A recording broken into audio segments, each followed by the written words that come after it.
Hello everyone and welcome back to my channel. Now today I'm going to show you a game which is, like the others I've shown previously, rather dear to my heart, but this is a game quite unlike others that I've showcased on this channel. It's not strictly a war game per se, it's more of a very sociable, call it a beer and pretzels trick-taking game, but with a war, particularly naval theme overlaid onto it, and one that's cleverly overlaid onto it in such a way that it will appeal to both casual gamers but also to those who love their history, love the sort of detail that goes into wargaming. It's the kind of game that will give you these eureka moments or, oh my god, I really love that chrome, that kind of thing. Now, I say it's a game, but it's actually three games at the moment, but it's rather long in the tooth because, like one or two of the other games I've shown you in the past, this one has a bit of a long pedigree. So I'm going to turn the clock back to 1997, where a company called Avalon Hill, yes, it still existed back then, produced a game called Atlantic Storm. So, fairly small package. It's a card game, obviously. And so a rather excitable young man wandered into a shop, thought he liked the look of this, and picked it up. It cost me quite a bit of money at the time. I was still in the sixth form. But anyway, this game was quite unlike any card game I'd played at the time. As historical games went, it was not what I was used to at all. Of course, Atlantic Storm kept me busy for quite a long time, and indeed several of my friends who picked it up as well. 10 years later, 2007, GMT Games had bought the rights to the game, but moved the focus of the action to the Pacific with Pacific Typhoon. So pretty much the same game, reskinned for the Pacific theatre. Lovely, lovely piece of work. They did a really nice job, GMT. That was that. I now had two theatres of war. But GMT didn't run with the game all that long. They kept it in print for a while. It was very popular. But then things sort of went quiet and it became, as one of my friends described it, a bit of a unicorn game, really hard to find after a while. However, fast forward another 10 years to 2017, a French company, I believe, called Hexasim, decided to take the game to yet another theatre of war, the Mediterranean, and with continued emphasis on bad weather at sea, Sirocco was born. Again, pretty much the same game as Atlantic Storm and Pacific Typhoon, but this time reskinned and redone for the Mediterranean theatre. Now, I've hinted that this game is not your classic war game, and it's not. It is a trick-taking game. There are elements of it that will remind you of Top Trumps, but there are some complexities overlaid on that. And what I really like about the approach that all three versions have taken is that there's certain elements that are very theatre-specific that make them feel, in a way, like you're fighting in that theatre. So the object of the game, as I've said, trick-taking, the winner is the one who scores the most points. Now, how do you do that? Scoring points comes from winning objectives and also sinking or destroying enemy ships and aircraft, and submarines, whatever units have been deployed. So, using the Atlantic Storm cards as an example, because this will allow me to give you some idea of what the components look like. Each round in Atlantic Storm, a convoy card is selected. So that's how much a convoy is worth by way of resources. Resources increase your hand size the more you win. That's half a resource, so you'd need another half resource convoy to bring your hand up.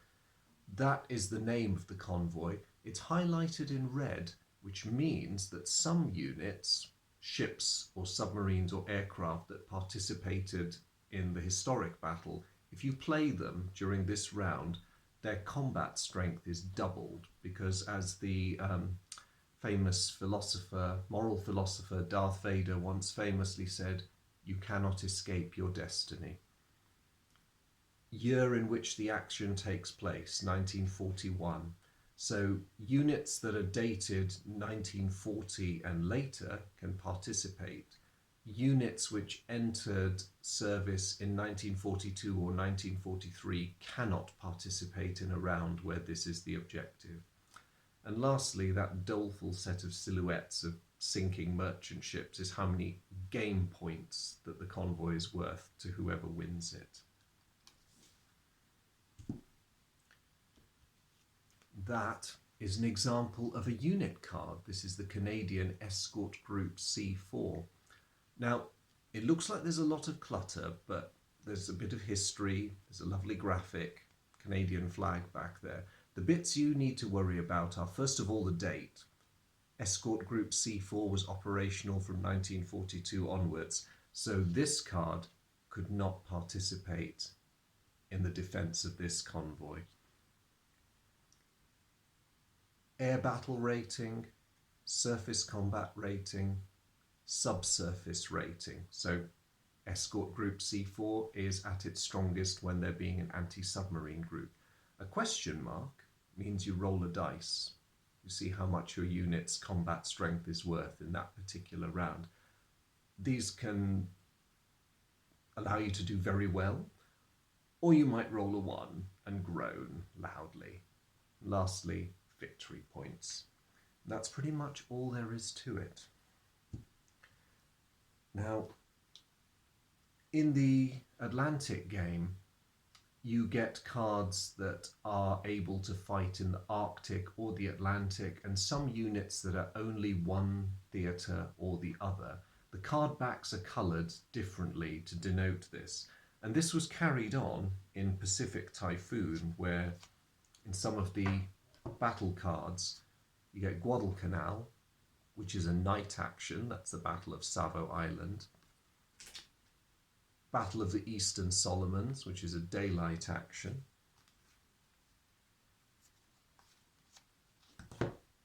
And there's the Wake Island campaign, which is sort of tan for twilight, so day and or night units can participate in this combat. The round leader can decide whether he wants it to be a day or night. Same sort of information on the card. That's worth 0 resources, 1 victory point. Takes place in 1941. Easy. Once you have a handle on the rules, you could play any game in the series quite easily. So as for what makes this game rather unusual is that although you can play Axis or Allied in the rules as an optional setup, the basic game deals each player a mixed hand of cards. So yes, you play this game as potentially both the Axis and or the Allies, and your allegiance can change from round to round. Freaked out yet? I must admit, I was at first. The hell?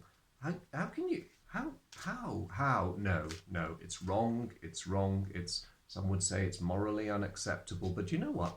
Once you try it a couple of times, this moral ambiguity is actually pretty fun. Besides, how many other games are out there where you can play USS Iowa one turn and HRJMS Yamato the next? It's cool, right? So, your average hand in, let's stick with Pacific Typhoon as an example, your starting hand of 6 cards, could look something like this.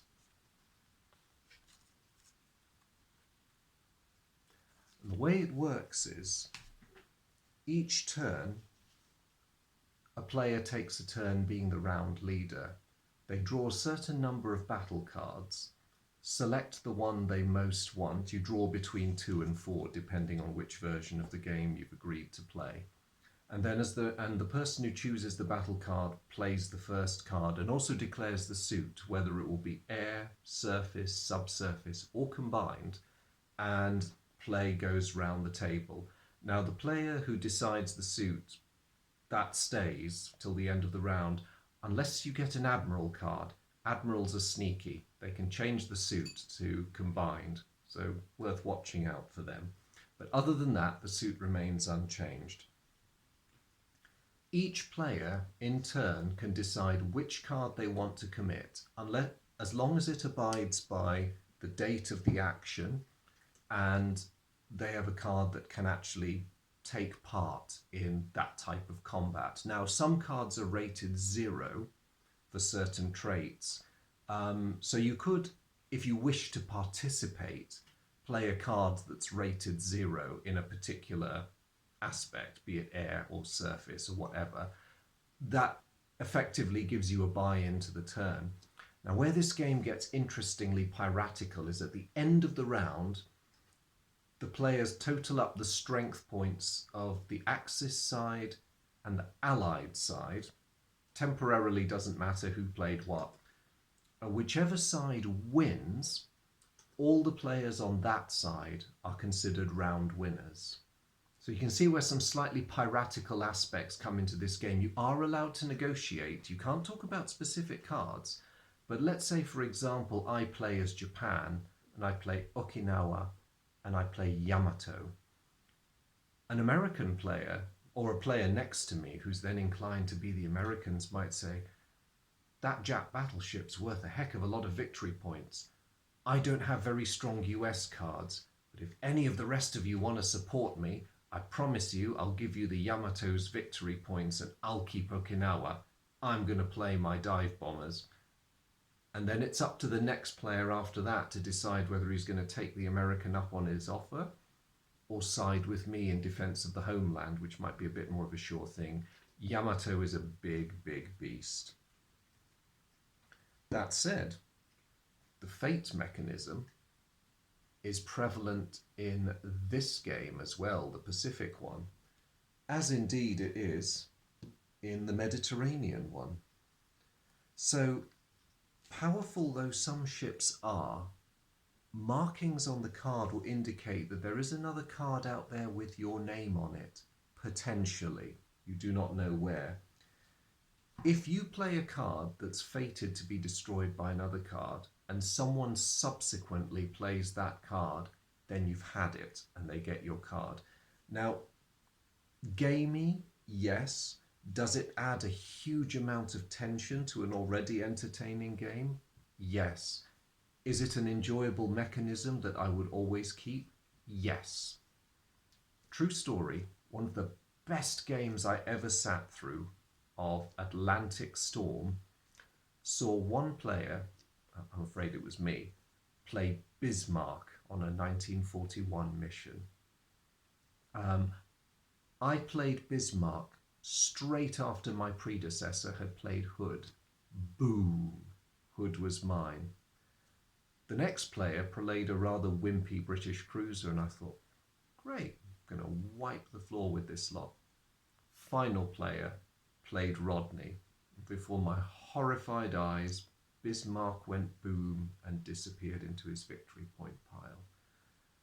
There was lots of groaning, there was lots of cheering, lots of clapping. That little cruiser benefited from some of the huge number of victory points that were floating around afterwards. All in all, a very enjoyable game.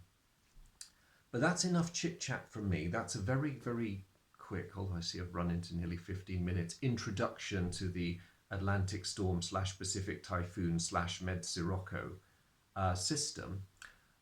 What I'm going to do in the next video is play a simulated game to show you exactly how it works so you have a better idea of what I've been blathering on about.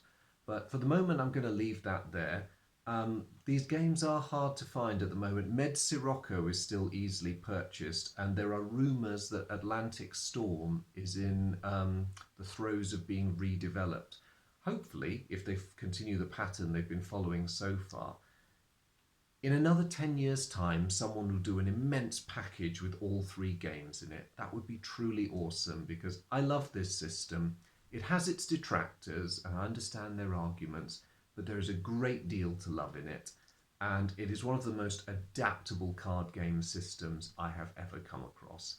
And at the end of the day, it's just good plain fun. You could teach children as young as 7 or 8 to play this game, because all you need is a bit of basic numeracy and the ability to add and subtract, and that is it, even if the history doesn't interest you in the slightest. But I will leave that there. Thank you very much for tuning in. Please watch out for the next video, which will be a simulated playthrough of this game. And then, as always, I'll conclude with some final thoughts. Thank you very much.